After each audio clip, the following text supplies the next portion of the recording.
Hello, happy Saturday. Today we're going to be talking about agile transformation, and we're going to continue from where we start last Wednesday. And also today we're going to answer all your questions about agile. So, welcome to our Scrum and Agile chat room. It's a time to launch and learn. It's a time to talk about Agile. It's a time to pick our brain on what is going on in the market of Scrum and Agile. And also, it's time for us to learn together. This is a time where you bring on board all your questions and we look at how we're going to handle it as a team, right? So it's not time for me, it's time for you. So, while you get in, let me know where you're joining in from. I'm going to do two things today. The first part of what I'm going to look at, I'm going to do a brief presentation just to give you an idea of what Agile is all about, and also to give you an idea of what Scrum, not Scrum, more or less Agile, to help you understand Agile. And I remember the last week, no, wasn't last week, was it Wednesday when I was live? I promised that I'm going to talk a bit more on the market, on why it's shifting more to project management, and the need for you to understand how to deal with project management questions. So we are going to be handling all of that today. So I see Donza joining in from we're joining in London. I see Suhi from London. I see Tunde joining from Massachusetts. I see Esther. Esther, I don't train for PMP, although I'm PMP certified. I don't. I train only for agile courses, right? Scrum specifically, or say Scrum Master specifically. And for those who want to join our next say Scrum Master certification class, is starting this Monday. All right, so okay, I see also Zohar. So let's go straight to our question. Thank you for joining. If you can do me a favor, click the share button, notify someone that it's time for us to learn about Scrum, it's time for us to learn about Agile, and we have about 45 minutes to 1 hour to learn together. So if you can notify someone to come on board, it's going to be a good time to learn together, right? Now, the first thing I want to talk about today, which I'm also throwing and getting your opinion from as well, is the fact that we have seen recently the market drifted to more on project management, and we also see there's a lot of questioning. If you've been part of an interview now, you asked me how do I know what's going on in the market. I actually do coach a lot of students, right? So, and I get feedback from them when they go for their interview, the kind of questions they ask them. We review that, so we help them to strategize better. So we also offer coaching. Now, most of the questions, one of the feedback we had today when we're doing our Saturday morning mastermind, someone went for the interview and they had to pull the Jira board in front of her and say, okay, you know what? I want to be your mouse. Can you show me where to find the reports? Okay, this is where I could find the report. Can you show me how to find our cumulative flow chart? Then surely, can you help us read the cumulative flow chart? So most often, which is the reason why sometimes we don't, it's good for us to go a bit more deeper, right? It's good to go more deeper, not just understanding the Scrum guide, but go a bit deeper, understand a bit of practical. Right. So today I'm going to, if you can see my screen as well, I'm sharing my screen. Hopefully you can see that. I'm going to talk a bit about Agile, implementing Agile transformation. Sometimes we always say that, oh, you know what? I was helping my team to transition from waterfall to Agile. What exactly does that mean? So we're going to look at that and try to find out if we at least understand what agile transformation is all about, or what do we mean if we say we're helping our team to agile. Let me see if I can get a bit of a more wider screen. I hope this is gonna be more full now. Okay, perfect. So when we talk about agile transformation, now the first thing you want to understand, I'm just going to use one slide. This is what is kind of a bit more important for me. So I hope you can see that clearly. It might not really be visible, but then what I want you to pay attention on is the agile planning audience, which means that there are different or several deeper level in agile planning. Most of the time What happened is that we end at the team level, which is where we do our iteration planning meetings and all of that, which is the smallest one in there. So, because we are ignorant of what is happening at the corporate vision level, business strategy, product vision, well, product strategy, solution and value discovery roadmap, because we're not conscious of what is happening up there, what happened is that we always kind of very lost. Imagine you just had a job as a scrum master and then you got into the team and they put you right down there to facilitate. And then the developers start talking about, oh, we are building some APIs and blah blah blah. You're like, what the hell are they talking about API? Now, which is the reason why for those who are already Scrum Masters or for those who are planning to become Scrum Master, one of the idea or one of the things that's going to help you simplify your own life as a Scrum Master, as an Agile coach, as a project manager, is to understand what are the different levels of planning that occur and what is happening at what level. Now, one of the reasons why I always push everyone who is practicing Scrum to also become safe certified, because safe help you to see a bigger picture of this diagram I'm talking about.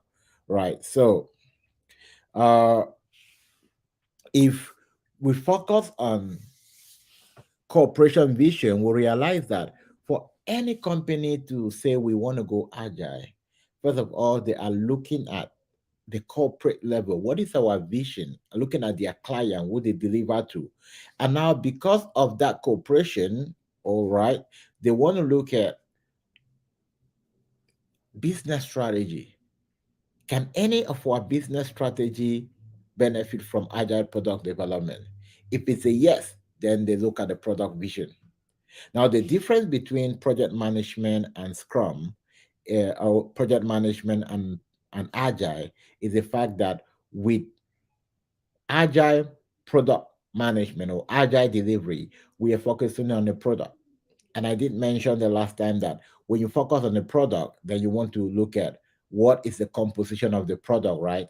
If we focus on the project, we want to look at what is what's the budget, and all of that. So at the level of the teams, you want to kind of find out, okay, if we are working on this project, what is the product vision? What is this? What's the product vision? What strategy are we using, right? And then based on the solution is how we kind of actually plan it out. Now, you realize that most of the projects that are going out now, or most of the positions that are being thrown up today, is the fact that we're seeing more of project management, or most Scrum Master job now are requiring you to have ideas on project management. Why are they requiring you to have idea about project management? Because Agile or Scrum is a shift away from project management, and many companies are still in the transition between some of bigger part of many companies are still within project management delivery, right? Before they're transitioning into Agile product delivery.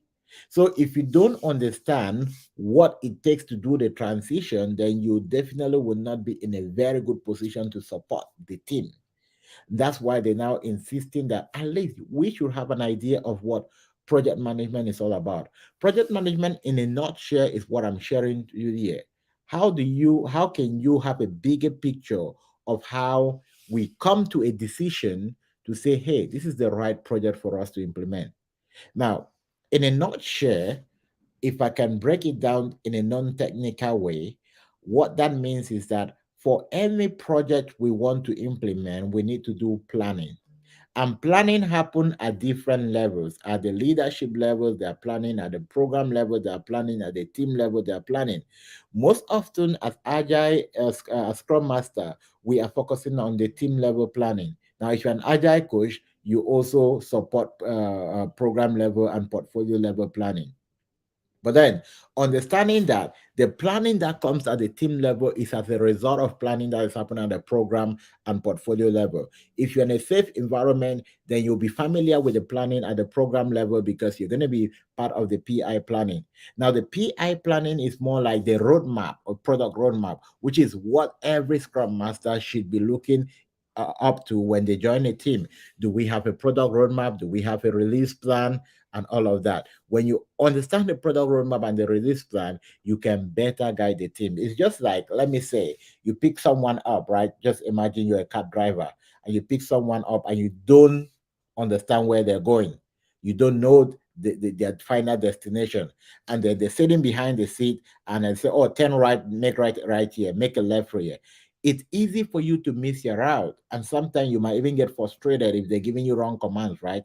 That's what happened at a team level when we are trying to guide a team when we don't know the final destination. It becomes very difficult because at any point in time, we need to ask questions, some of the questions that don't even make sense.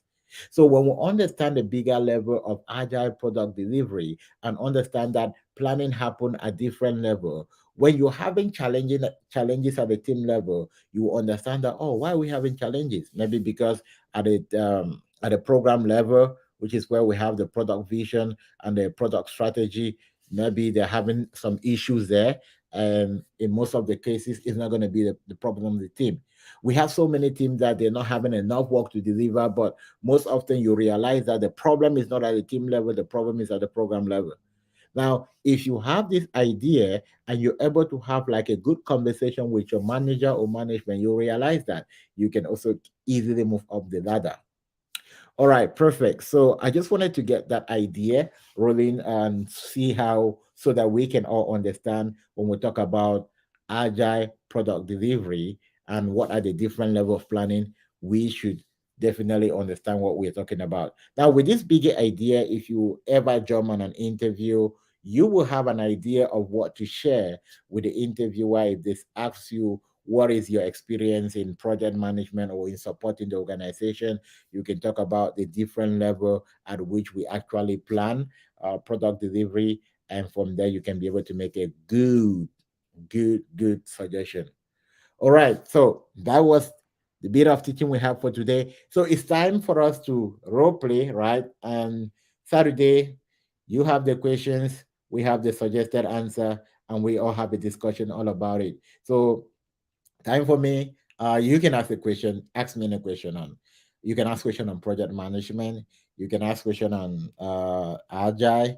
You can ask question on business analysis, or you can ask any advice. Right. So it's an open room chat on for us to learn. It's just a chat room for us to chat, and also for me to get from your opinion, you to get my own opinion, what I think. So thank you very much, and I see a whole lot of people already joining in. If you're joining in, it's time for us to kind of get into those Q&A session right now, and I see a lot of people joining from Cameroon. Okay, that's my home country. Hello from Cameroon, and then Alanta. Okay, please drop your questions. Time for me to take your question. I have about. I'm going to be taking questions for the next 30 minutes, so just drop those questions in there. I'm going to share with you as well. And if you're not yet following us on YouTube, we have a lot of videos and questions on YouTube that you can also plug in at any time T and listen to them, right? And then for those who want to be part of our mastermind community, you can be part. It's not free, definitely no valuable stuff is free.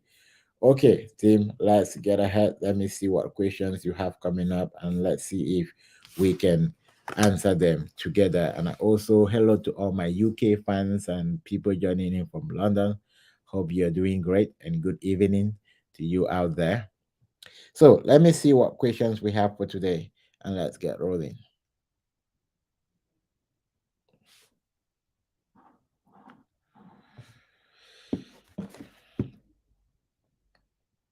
Okay, so I got the first question from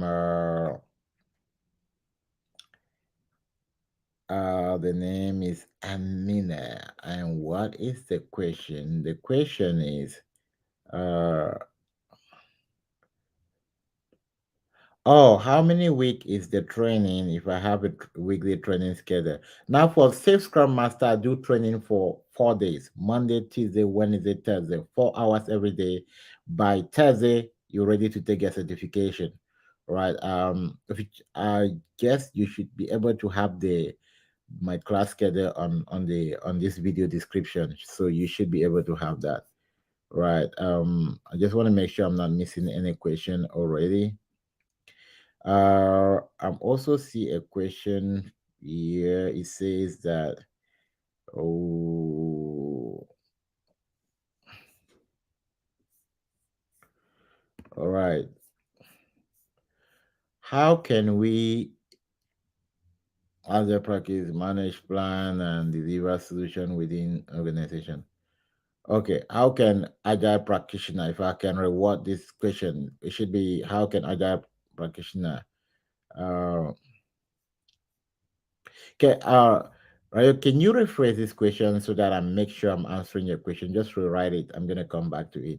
I think I'm kind of missing a couple of stuff there.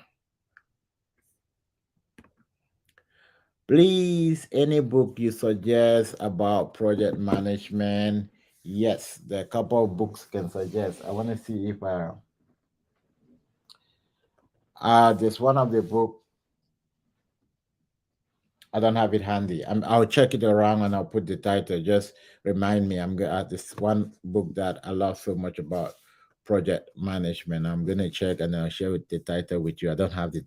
I don't have the clear title handy. All right. Patrick says, please a question. What tool do you use to facilitate presentation, project or sprint analyze to your team apart from the regular Jira? Okay, so if your company is using Jira to facilitate, then other tools you can use along, you can use Microsoft Teams. Microsoft Teams is purely for communication. You can also share documents on Microsoft Teams. You can use also Microsoft SharePoint.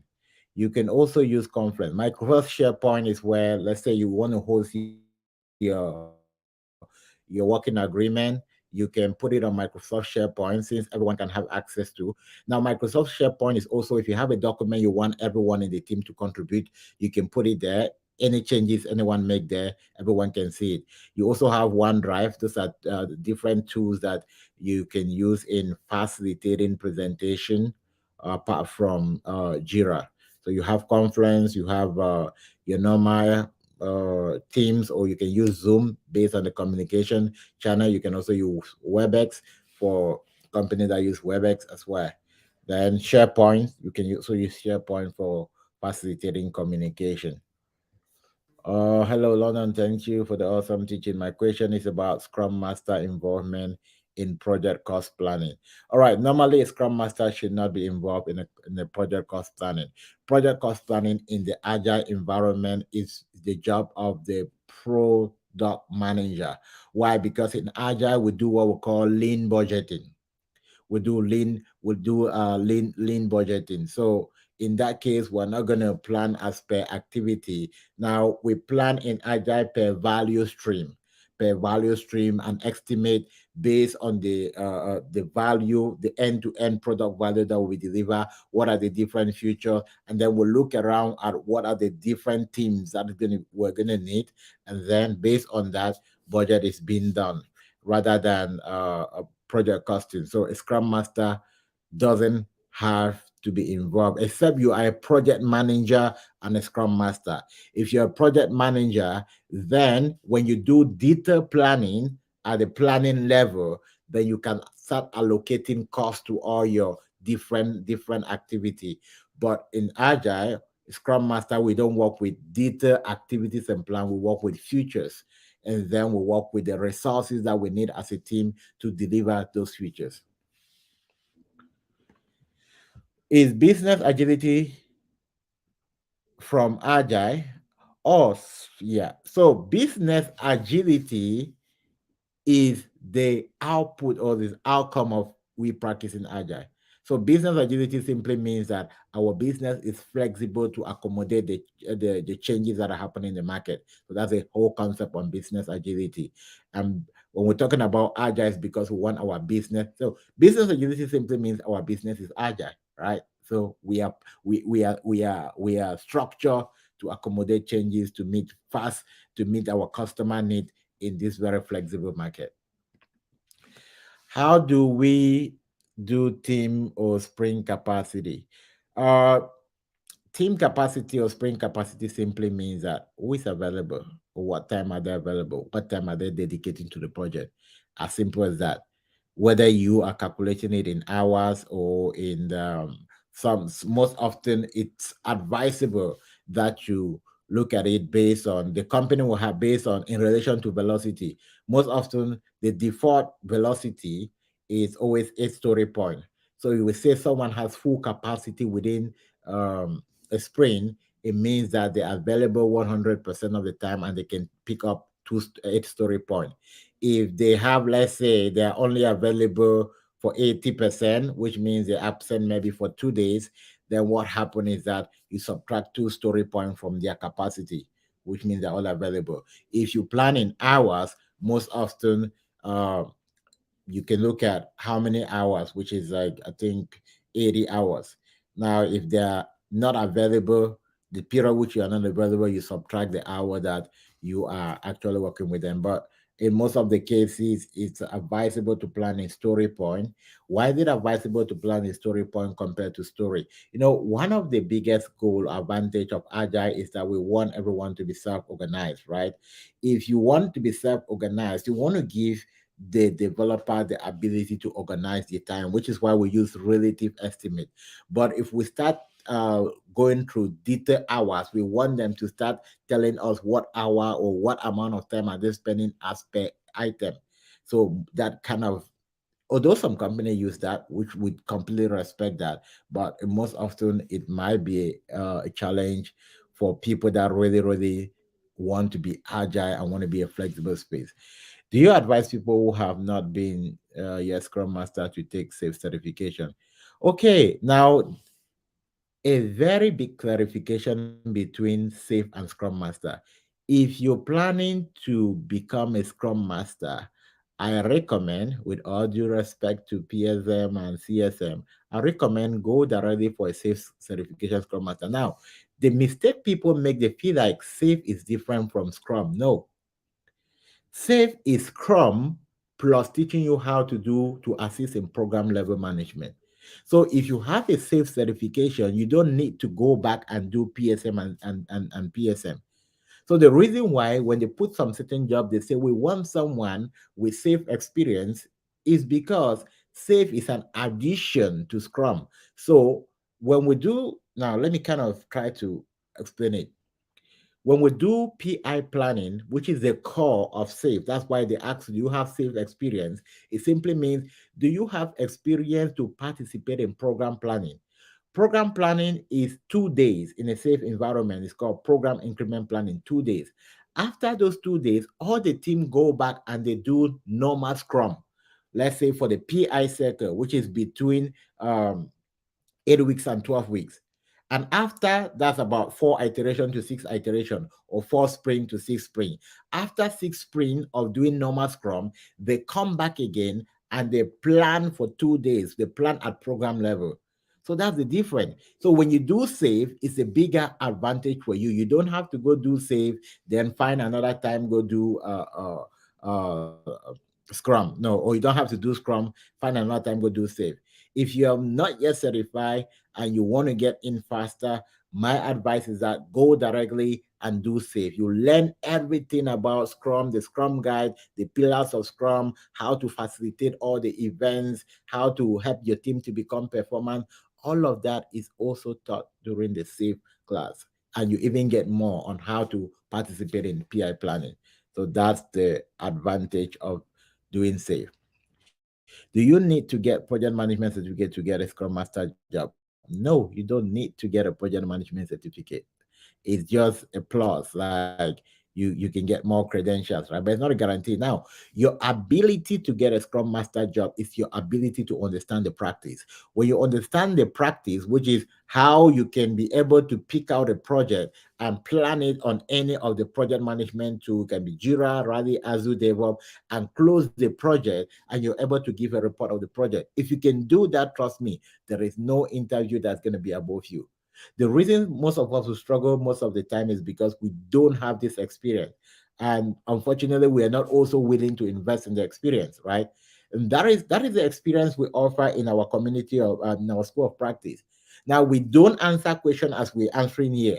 We don't just come, we ask questions. All right. If you ask question, we're gonna answer it.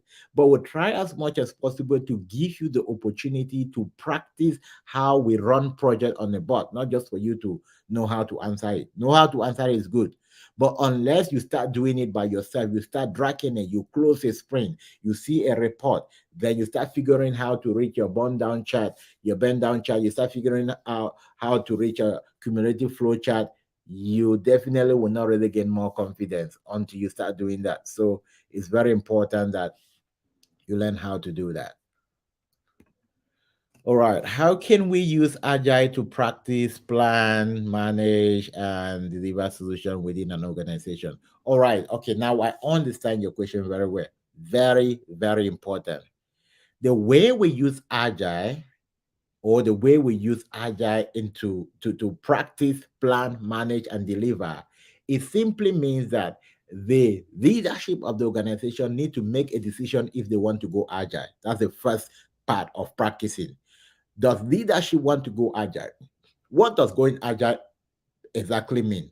It means that we don't want to focus on, we have a project that need to go out by June, or we have a project that need to go out by December. We shift to start focusing on, we have a product or a business value to be delivered. Now, based on the business value or based on the product, we can plan on the different futures. So, agile product delivery simply means we are looking at the futures and what is going to cost us to deliver the futures. And we're looking at the costing, we're planning our resources based on who we need. So, customer centric, we are focusing on the client, and the client need a specific value, business value, or a product, and we need to look at how do we deliver it without focusing on cost, without so much focusing on the cost and the period. We're focusing on the futures or on the business value that need to be delivered, and we're planning our resources around those business value. In that case, we can plan. Now, the management simply means that how do we release it? How do we release it? We plan by looking at how many iteration, what futures is going to be viewed at what point.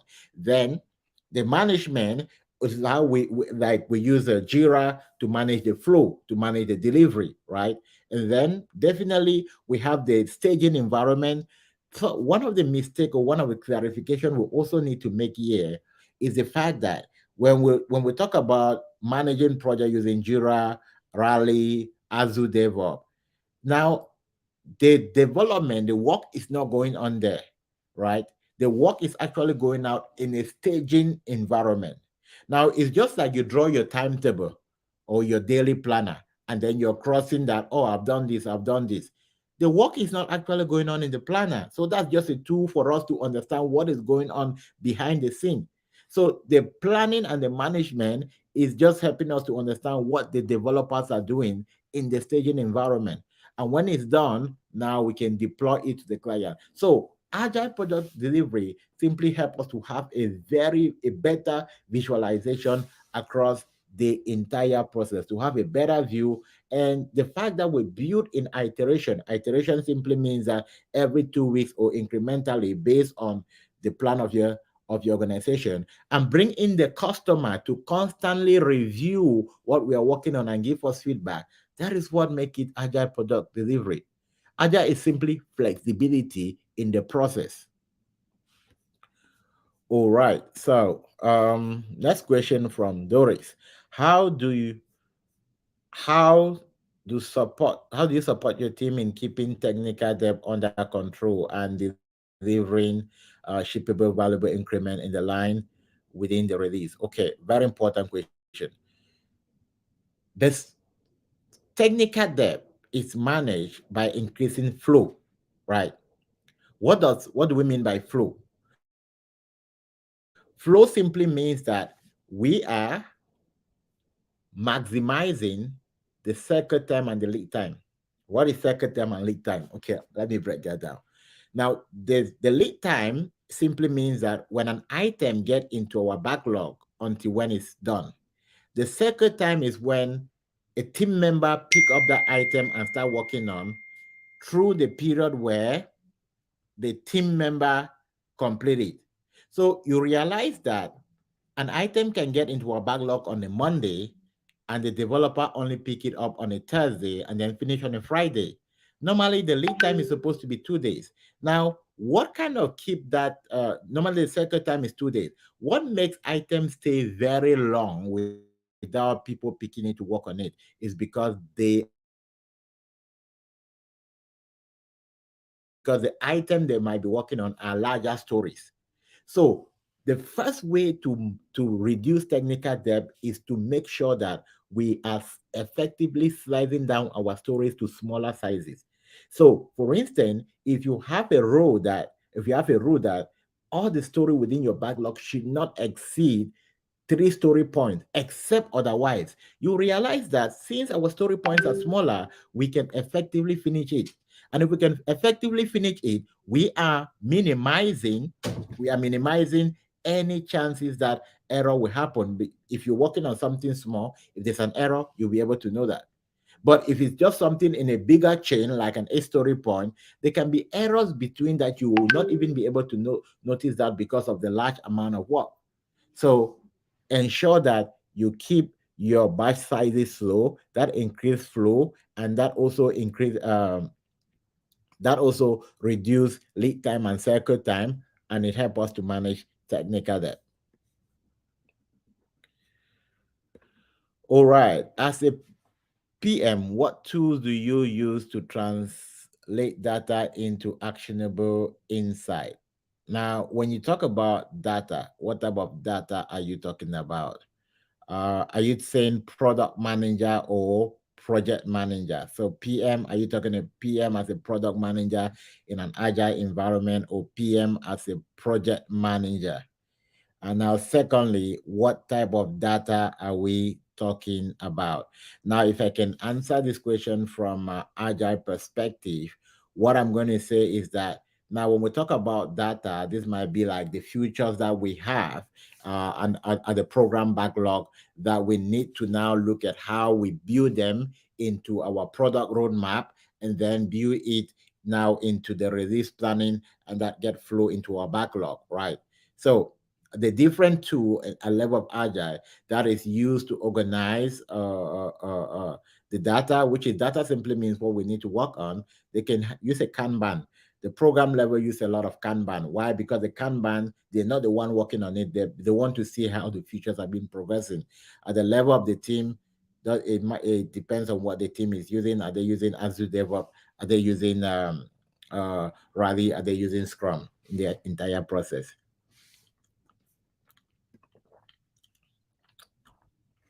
Apart from the Jira board, how can you communicate the progress of work to the stakeholder? All right. Now, to the stakeholder, it's not even advisable for you to communicate your work by showcasing your Jira board. The Jira board is for the team and for the internal management. Stakeholders, the way you communicate result from the report. You have the velocity report that shows how much work you're committing to and how much you're completing, right? You also have the spring report that gives a summary of the work that's completed. So you can export those reports and then you can showcase it to the stakeholder. In most of the cases, the result the stakeholder want to see is not what is happening on your Jira board. They want to see what is happening on the staging environment. That's why during demo, you definitely don't open your Jira board or your project management tool and start demoing from there.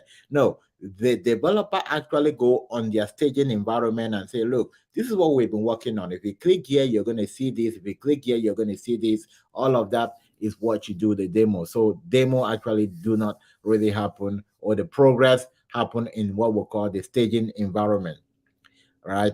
It happens in the staging environment or the production environment. That's where you showcase what you're doing. Remember, stakeholders are not technical people. They're not interested in understanding your velocity and your capacity. Those story doesn't make sense to them. They want to see the progress of work. Where exactly are you at this particular point? They want to see, look, we've completed this feature. This is how close we are to deliver the final result. And all of that, you can use PowerPoints.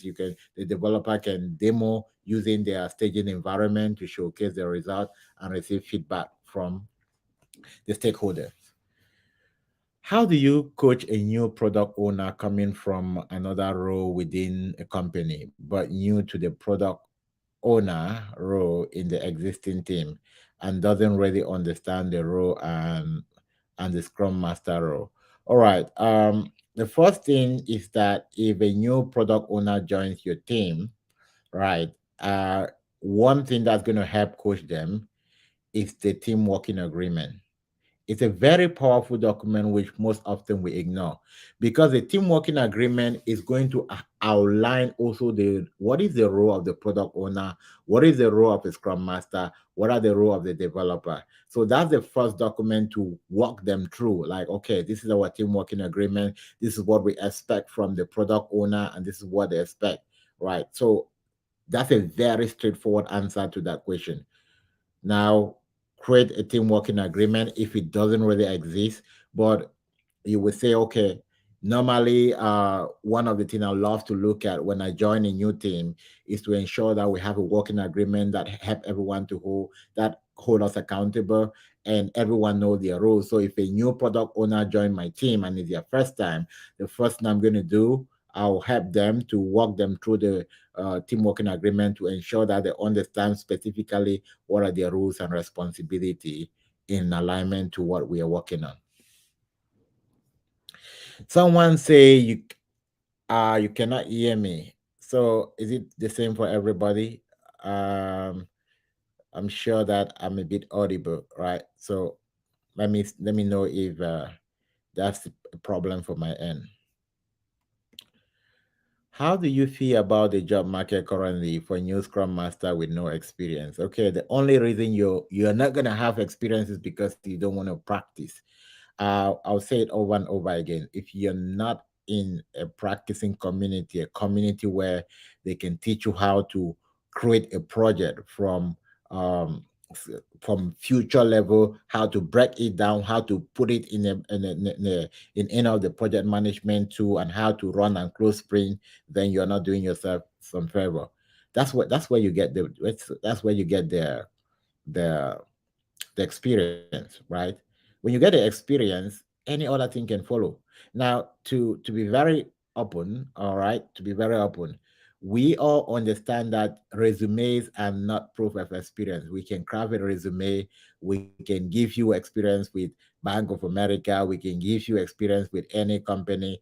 Job verification is simply just like giving someone a call and the person say, yes, I validate this. As simple as that. And that is why no matter how beautiful your resume is, they still need you to come proof. Now, I've had members of my team, they've gone for interview just once, and the first round they say, no, you know what, we're not moving to the second round. We've seen what we're looking for. Why? Because they've proved beyond doubt that they know what they're doing. So nobody's looking for your experience. They're looking if you know what to do. Now, what you put on your resume, do you reflect that? That's the need for interviews, right? So, if you don't have the experience, learn it. If you learn it and talk it, trust me, you won't have a challenge. Consider the recent layoff. Would you advise Scrum Master to learn additional skills to make themselves? Now, the recent layoff is simply because people are not planning. They are not learning. Trust me. Now, most of the Scrum Master that leave my team, uh, they don't even need anyone to show them what to do when they get on the team, because what we do on a daily basis is helping you to be a Scrum Master, right? Now, people don't come and like, oh, I have this question, I have this question. I don't encourage that. I have a list of, I think a lot of people, some of you that are watching me, you got it in that from our website, 150 plus question, which you can study on your own, which means that question and answer is not a big deal. The big deal is understanding what to do and moving them through the entire process. So the additional skills are needed, but they're not necessary for you to get in. Now, I advise those who are already in the job market, go and learn as much as you can. The market is becoming competitive. You want to learn and grow as fast as you can. You want to become valuable asset. Most of the people from our team, although they get in contract role, they always get their role extended. Why? Even when you are a job, we still have a level three community. A level three community, every Saturday we meet, we see what is going on, what can you do to get ahead of others. Very important. It's a continuous learning process which you really, really need to. You really, really need to. Yeah. So I instead encourage people to up their communication skills. On Sundays, it's not open to the public of my team. I run a leadership session just to teach people how to talk, how to communicate. It's very important. The way you're communicating, the way you're having a conversation, the way you're negotiating, the way your energy is speaking is very, very important. What role can I say I play in the safe train working experience in my organization? What role do I play as a Scrum Master with a safe experience? Please help run through a brief. Okay, if you are not safe certified, it's going to be difficult for you to understand that. But if I could answer that question, the question is saying that what is your contribution to your agile release train, right? That's what it's called, the agile release train. Or what is your contribution in PI planning, or what is your role as a safe Scrum Master, which is what you're kind of looking for. Now, your role as a safe Scrum Master, number one, is to support your Agile Release Train.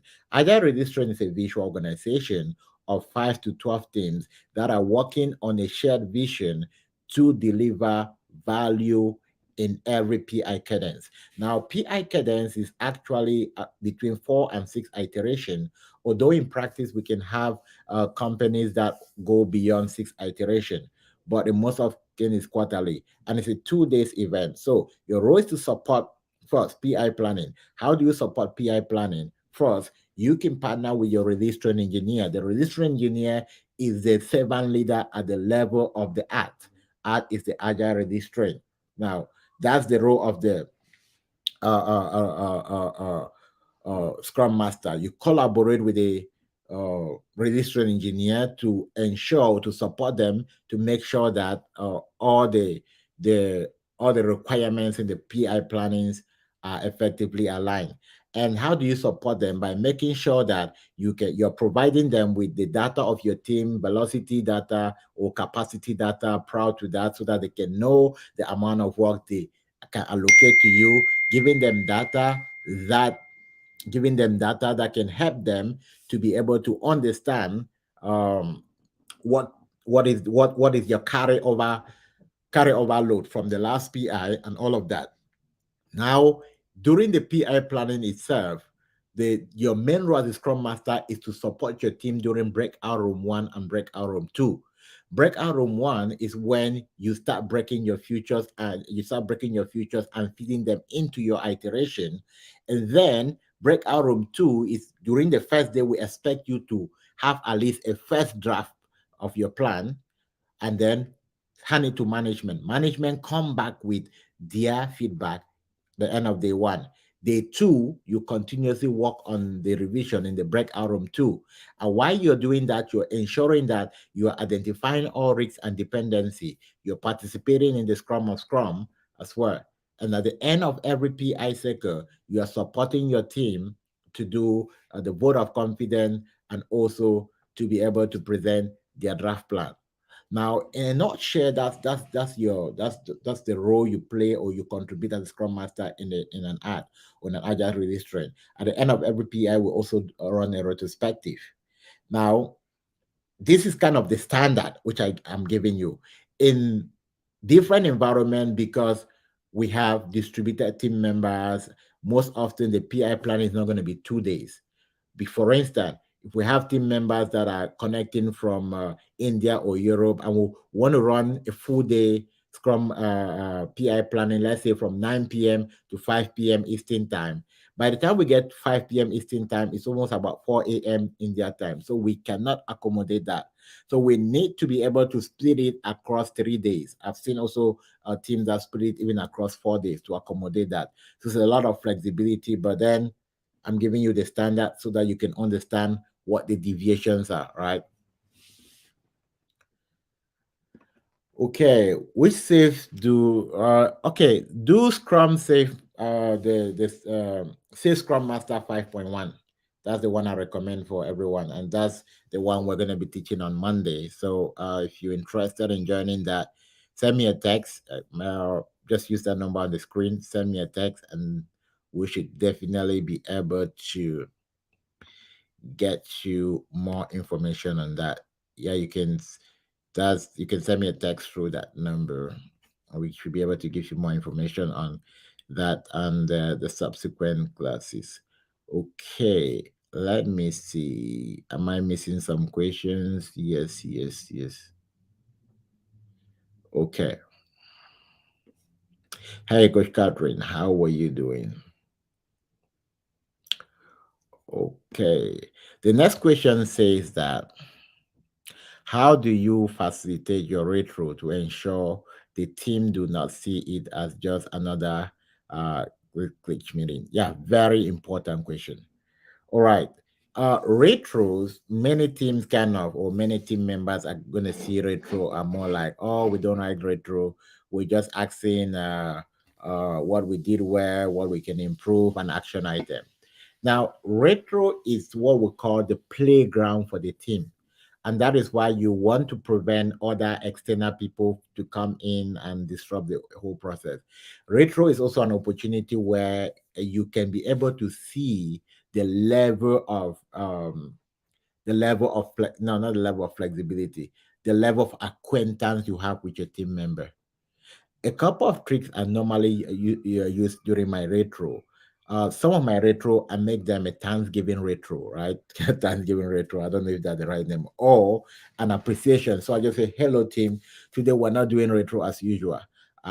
Just want to first of all just thank you for all the great work that you're doing, and I just want us to take out the time and thank each other on how we on if you notice that someone have been of help, then you see the PO will say, oh, wow, I'm thankful for this. The team member will say, oh, thank you. At midnight, I even message you. Now, it brings an environment of gratitude and help people understand that, oh, wow. So people really value me. One of the things I do, not only in retro, in all of my meetings, I always give it back to my team. Look, you guys are doing a good work. You're the best team so ever. I'm going to count a lot on this support. Now, what is that happening? You are building their mindset to understand that you value them. So, another way in retro, if you have a quiet team, very, very retrospect, they call it, introvert team, if you have a very introvert team, what work best is use the chat box. If I come now, okay, the reason we're able to communicate effectively now is because you guys are just putting the chat in. Maybe if I were to be asking question and you giving me feedback, some people will not want to talk because there are about 70 people online. So, no, I'm not that kind of type. But I say, okay, team, using the chat box, can we all put one word we think we can describe this spring that just ended? Or if you were to think about one word that's coming to your mind now, what are you going to put? I used that one of this retro, and there was so much learning. Why? Because I had some of my team members who were connecting from Mexico, and then someone put one of the popular Mexico mirror, the Barreto. I was like, oh, what's it about? And there was a whole story about that. So using that as well, you can also pick out words that are like icebreaker. You throw them in there. When some come, I will just tell them, okay, look, today we're learning a new tool, right? We're not just here to say, we're also here to learn. Look, I found out this tool, and this is how this tool can help us to effectively do this. and you throw up the two in them. All right, I want everyone to go in here, put in what you think here. Let them learn new stuff. If you find out that your retros are just like boring stuff, for instance, most some of my team, when I realize that they're already high performing and there's really no so much to discuss on retro, now I make it a 15 minute of gratitude. And then at the end, I say, okay, look, I know we're doing so great. I give it back to you. Can you kind of, but there's always room to improve. Can we suggest what we think we can do? And in one of my session, one of the things say, you know what? We can start doing brainstorming session. I have something I want to teach the team. Okay, go for it. So don't make it traditional. Just help your team to actually play play hard, right? Help your team to play hard. So it's very important. Very important. Okay, so I think that's all the many questions already. Okay, we're gonna be rounding up in a moment. So the next question say, how do you measure the success of your team?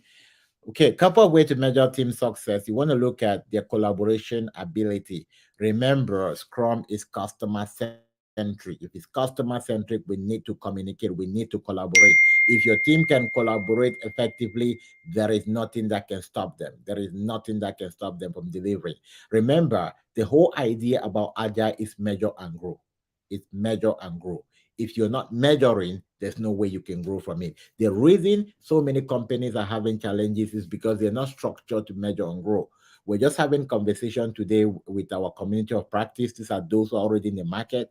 And we had a scenario where they actually the first 2 weeks they do the development part of the work. The next week they go into the testing part of the work. Next spring they go into the testing part of the work. The next spring they go into the UTA part of the work, and they're actually using like four different spring to complete build. And I was like, that doesn't enable learning, right? So you measure success. Number one, is there enough learning going on? Number two, also, are they using the right engineering practices? What is the right engineering practices? This is also where you need to understand what the right engineering practices as a scrum master. The right engineering practice is to ensure that your team is doing vertical slicing, right? Because what this team is doing is what we call horizontal slicing. They finish development part of the work for one sprint, they go to the testing part of the work, and maybe they go to another part of the work. Vertical simply means that we can build um, we can build subcomponent of the future that will contribute to that future. That is why we are delivering incrementally. At the end of the sprint, the team should be able to build something they can deliver. If they're not building what they can deliver at the end of the sprint and they can only showcase something after 5 sprints, then it's not different from a waterfall environment. So when there's a shared that say, look, these guys they are waterfalling the agile process, if a word exists like that. So uh, okay. What do you do when the PO and the developer say they cannot further break the story, especially when you know as a Scrum Master that the said story is big? All right. Is there a situation where they cannot further break down the story? Yeah. If they say they cannot further break down the story, you might just want to ask a couple of questions why they cannot break down the story. It might no the way we deliver to clients, client also want to see some certain things in some certain way. That is why even if you work as a scrum master in some environment, you cannot change things, right? Not every environment is purely agile. Now we understand what story splitting is all about, but in some of the cases there are exceptions because the client want it this way. We cannot go further than this, so we are compelled to work on that and just look at how we play around that. So there's definitely so much you can do there apart from using your negotiation power to understand why they cannot further break it down and if there are alternatives. All right. So how much capacity would you consider to refactor important bugs, exploring new technology or idea? All right, perfect. Normally in its standard, you should leave about 20 to 30%. Now, if this is like a current routine where you are increasingly having a lot of bugs and other stuff, then you can retrospect as a team and look at what is the right amount to use. But you can say, okay, you normally leave about 20%. And then, if need be, you add it up, right? So that's very important. Okay, so I did succeed to answer all the questions today. A big hand clap to myself. For those of you want to join our safe training certification, you can be able to join that. What you want to do is that you can send me a text. I'll be able to send you directly the link on what to where to register. Or if you look at the description of this video, you will always find links and other available material for you. It's been a happy Saturday. Please go give yourself a big treat and make sure that you're preparing for next week effectively. Now, before we go, a big tip for the week. One thing that helps you to be effective in your week is that you plan during the weekend, right? Remember, weekend we are closing a sprint. When we close the sprint, what do we need to do to be effective in the next sprint? We plan another sprint. So we are not also leveraging that approach in our daily activity. One of the biggest advantage for you becoming practicing Scrum or being known about Scrum is that it should also help you improve your own life. Remember, in a sprint where they say, look, it's all about relentless improvement. The same thing, you should be focusing on relentless improvement.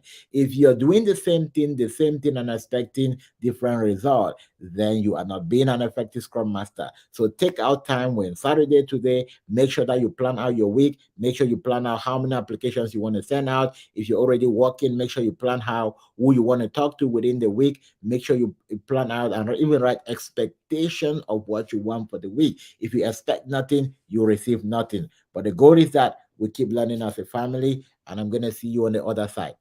Okay. Thank you very much for